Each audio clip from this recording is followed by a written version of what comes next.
네, 어제는 필라델피아 연은이 경기 동행 지수를 업데이트했습니다. 1월달 경기 동행 지수가 나왔는데요. 3개월 변화율을 보시게 되면 상승한 주가 50개 중에 49주가 집계가 되었습니다. 하락한 주는 1개 주에 불과했고, 보시는 것처럼 전부 초록색이죠.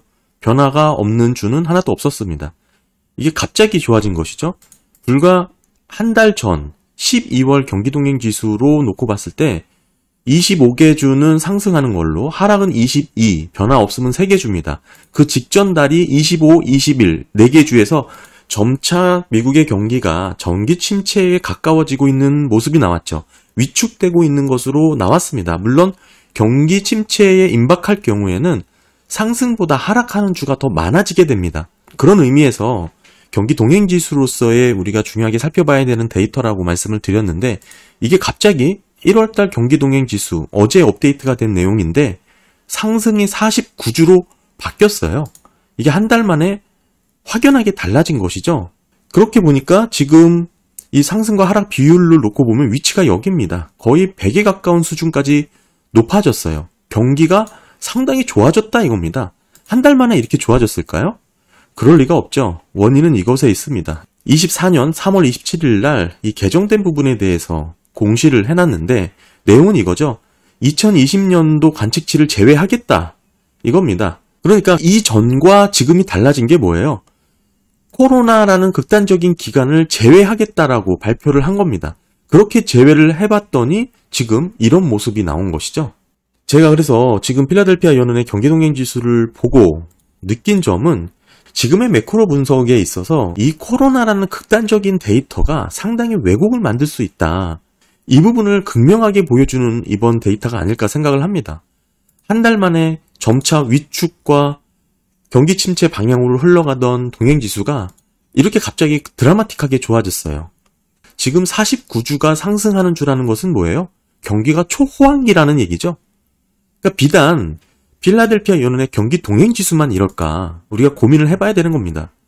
2020년 코로나라는 극단적인 시간의 데이터를 제외해놓고 다시 추정치를 적용을 해보니 이렇게 결과가 나온다는 것입니다. 이게 경기 동행지수뿐만 아니라 지금 긍정적으로 잡히고 있는 경제 지표들의 대부분이 이 코로나라는 극단적인 데이터 상황에서 왜곡되어 있는 모습을 여실없이 보여주는 그런 하나의 근거가 아닐까 저는 생각을 하고요.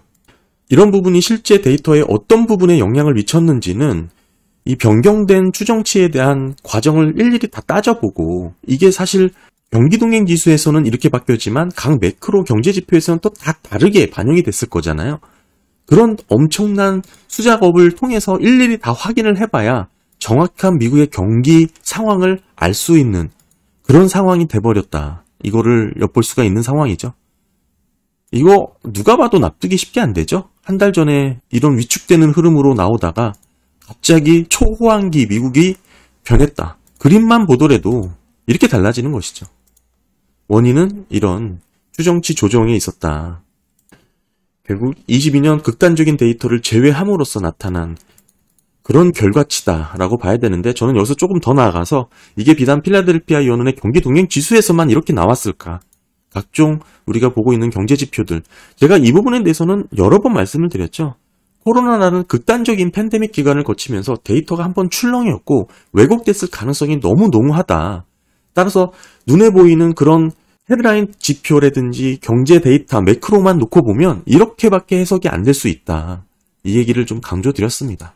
일단 1월달 경기동행지수 이런 모습으로 집계가 된 거 좀 말씀을 좀 드리고요. 그리고 2월달 내구재 수주가 업데이트가 됐습니다. MOM으로 1.4% 증가한 것으로 집계가 됐죠.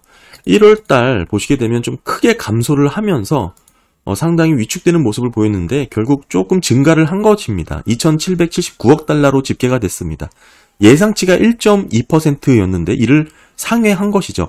그런데 더 중요한 것은 1월 내구재 수주가 마이너스 6.9%로 더 줄어들었어요. 원래 마이너스 6.1이었잖아요. 여기서 마이너스 6.9로 더 하향 수정이 된 겁니다. 그러니까 하향 수정된 거에서 1.4% 증가한 거니까 소폭 늘어났다라고 봐야겠죠. 그러니까 이번 이런 증가분은 미국 제조업 경기가 돌아서는 그런 변화로 해석될 정도는 아니다. 이렇게 봐야 될 것 같고요. 이런 등락의 모습을 보여주고 있는데 더 주목해야 될 것은 제가 국방을 제외한 내구재 수주의 이런 변동성을 말씀을 드렸죠. 이 과거 7% 이상 감소한 사례만 쭉 뽑았습니다. 97년부터 2000년, 08년, 2015년 중반대죠. 그리고 코로나, 그리고 현재인데 다 뭡니까? 아시아 통화위기, 닷컴 버블, 08년 금융위기, 유럽 채무위기, 글로벌 무역이 둔화되던 시기, 그리고 팬데믹입니다. 보시게 되면 이 정도 과거 7% 이상 감소했던 사례가 24년 1월달 원래 마이너스 7.3이었는데 이게 마이너스 7.9로 또 하향 수정이 됐잖아요. 더 크게 감소한 거예요. 그런 1월달을 지나고 2월달 내구재 수주에 있어서 소폭 증가하는 것으로 집계가 된 것이다. 이렇게 보면 좋을 것 같습니다. 전체 내구재 수주는 1.4% 증가를 한 것이고 거기서 이제 국방을 제외한 내구재 수주 보시게 되면 2.2% 증가로 집계가 된 것이죠. 그러니까 국방을 제외한 내구재 수주에 보시게 되면 흐름은 이렇습니다. 전반적으로 경기 침체가 임박하기 전까지 뭐 뚜렷하게 선행해서 살펴볼 수 있는 데이터는 아니죠. 그럼에도 꾸준히 증가를 하다가 정체되거나 위축되는 순간 대부분 이렇게 경기 침체로 들어가는 구간이 나타났고요. 지금 현재 이런 모습이죠. 그래서 전반적으로 보면 내구재 수주 같은 경우는 워낙에 변동성이 있는 데이터이기 때문에 지금 뭐 이렇게 울퉁불퉁합니다. 이때 보시면 일부 증가하는 흐름도 나오기도 하죠. 결국에는 이게 항공기라는 주문의 특수성이 있기 때문에 그렇습니다. 따라서 실제 제조업에 대한 생산이라든지 소비, 투자 뭐 이런 경제 지표로서의 정확도를 높이기 위해서는 항공기 제외된 내구재 수주를 살펴야 되는데 상당히 플랫하게 누워있죠. 조금 더 세부적으로 보시게 되면 2월 항공기 제외한 내구재 수주 MO의 변화율이 여기입니다. 여기서 여기 소폭 뭐 지금 증가한 것으로 나올 수 있지만 전체적인 트렌드가 계속해서 둔화되고 위축되고 있는 흐름으로 이어지고 있는 거고요. 그래서 뭐예요? 2월달 내구재 수주를 정리를 해보면 뭐 MOM으로 소폭 증가한 부분이 있지만 1월달 현저하게 줄어들었던 이런 사례에서 너무 크게 하향 수정이 되었고 거기서 소폭 반등하는 모습이 나온 것이다. 따라서 뭐 본격적으로 미국 제조업 경기가 회복으로 뭐 변곡점으로 해석될 정도의 그런 2월 내구재 수주 상황은 아니다로 정리를 해볼 수가 있겠죠. 오히려 지난달 1월달 큰 폭으로 떨어졌던 게 하향 수정되면서 더 크게 감소한 것으로 집계가 된 게 더 우려스러운 상황이지 않을까 그렇게 보여지고요. 네, 그래서 내구재 수주가 이렇게 소폭 증가한 것으로 집계가 됐다.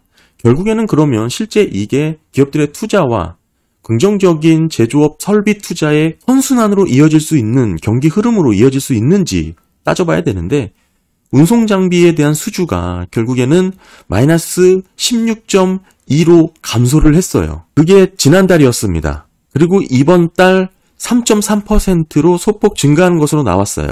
그런데 지난달 마이너스 16.2로 감소했던 거에서 더 떨어졌습니다. 마이너스 18.3으로 또 하향 수정이 됐어요. 그러니까 전체적으로 2월달 내구재 수주, 자본재 수주의 특성이 뭐냐면 안 좋았던 1월달 상황이 더 안 좋아지게 집계가 된 것이고 다 하향 조정이 된 것이죠. 그리고 거기서 2월달은 소폭 증가하는 것으로 집계가 되는 것으로 우리가 이해를 할 수가 있고요. 특히 이제 항공기를 제외한 비국방 자본재 수주를 봐야 됩니다. 여기죠. 이게 실제 신규 수주가 들어왔을 때 기업들이 투자로 일어날 수 있는지 설비 투자 내 긍정적인 순환으로 경기 흐름이 이어질 수 있는지를 체크할 수 있는 부분입니다. 여기에는 공장 건물이라든지 기계 설비, 직접적으로 캐파에 영향을 미치는 그런 투입되는 재화만 집계가 되는 거고 토지는 빼는 겁니다. 보시게 되면 2월달 MOF로 0.72 증가한 것으로 나왔지만 사실 직전 달에 이게 플러스 0.1이었어요. 근데 이번에 마이너스 0.4로 하향 조정이 되었죠. 거기서 0.7이 늘어난 거니까 결국 이 증가분이 그렇게 큰 의미가 없다라는 것이고 결국 자본재 신규 주문이 늘긴 했지만 전달 대비 가가감을 해보면 소폭 증가에 그쳤다. 큰 의미를 두기는 어렵다. 이렇게 볼 수가 있겠죠. 기업들의 투자 추이랑 결국에는 제조업체들의 재고 사이클과 상관관계가 매우 높습니다. 기업들은 경기가 좋을 때 급격하게 투자를 늘리는 경향이 있고 이렇게 되면 과잉 재고로 재고가 축적되게 되죠. 쌓이게 됩니다. 이후에는 경기가 하강으로 떨어지는 패턴이 늘 반복이 되어 왔는데 경기가 좋을 때 투자를 안 늘릴 기업들은 없습니다. 필연 과잉 투자, 재고 증가로 이어질 수밖에 없는 거고 이게 재고 증가가 지금 여기서 이렇게 진행이 되고 있는 상황이죠. 한마디로 재고 사이클로 봤을 때는 현재 투자 사이클이 저조한 상황이죠. 재고가 정체되어 있고 기업 투자도 증가하고 있는 상황이 아닙니다. 재고를 확대하고 있는 상황이 아니기 때문에 기존 재고를 소진하고 있는 일정 재고 조정 과정이 진행되고 있는 상황이다. 이렇게 봐야 되는 것이죠. 그러니까 제조업 경기가 본격적으로 회복됐다. 2월 내구재 수주가 소폭 증가를 하는 것으로 나왔기 때문에 그래도 이제 좀 긍정적으로 해석할 수 있는 거 아니냐? 결론적으로 말씀드리면 그건 아니다. 이렇게 반등한 부분은 직전 달 1월 달 안 좋았던 거에서 더 안 좋아진 것이고 지금 보시면 특히 이제 기업 투자와 재고 사이클로 놓고 봤을 때 결국에는 뭐예요? 경제 구조가 아직은 제조업 중심에서 회복이 본격화된 것은 아니다. 내구재 수주 같은 경우는 제조업 경기에 있어서도 코어에 가깝잖아요. 가격이 높은 한번 쓰면 오래가는 제품들이기 때문에 실질 경기에 상당히 민감하게 반응을 하는 지표입니다. 따라서 이게 소매 판매라든지 내구재 수주가 먼저 둔화되면서 위축되고 제조업 전반의 경기가 붕괴되는 흐름이 나오고 있는데 이게 본격적으로 회복됐다 그런 모습을 보여주고 있지 않죠. 따라서 뭐예요? 기업들의 재고 사이클이 지금 가장 먼저 반응을 할 수밖에 없으니까 이런 상태에서 계속 유지가 되고 있는 상황이고 경기 위축, 경기 침체로 진입하는 그런 단계의 수순에 들어가 있다. 이게 정확하게 언제 침체로 떨어지냐 그건 알 수가 없지만 지금 이렇게 꾸준히 투자가 늘면서 경기가 확장되는 경기가 좋은 상황은 아니다라는 것은 분명하게 얘기를 해주고 있는 겁니다. 이런 부분을 걱정하니까 연준도 금리 인하에 대한 이렇게 이어나갈 수밖에 없는 것이죠. 결국 이런 모습을 보면 재고의 변화가 뚜렷하게 우리가 사이클로 이해를 할 수 있는 부분이기 때문에 곧 실물 경기가 어디로 흘러갈지 상당히 높은 정확도로 전망이 가능합니다. 그래서 결국 2월 내구재 수주는 이런 트렌드 하에서 계속 위축되고 둔화되는 방향으로 흘러가고 이 지지부진한 이런 소폭의 변화 이어지고 있는 상황이다. 특별히 의미를 더 두지 않아도 되는 부분은 아까 말씀드렸다시피 재고 사이클상 필연적으로 경기가 트렌드하게 좋아지고 있는 흐름이 나오고 있는 게 아니라서 이번 반등 직전 달에 많이 떨어졌고 많이 감소했고 거기서 소폭 증가하는 것으로 그 흐름을 이해하면 좋을 것 같습니다. 네, 감사합니다.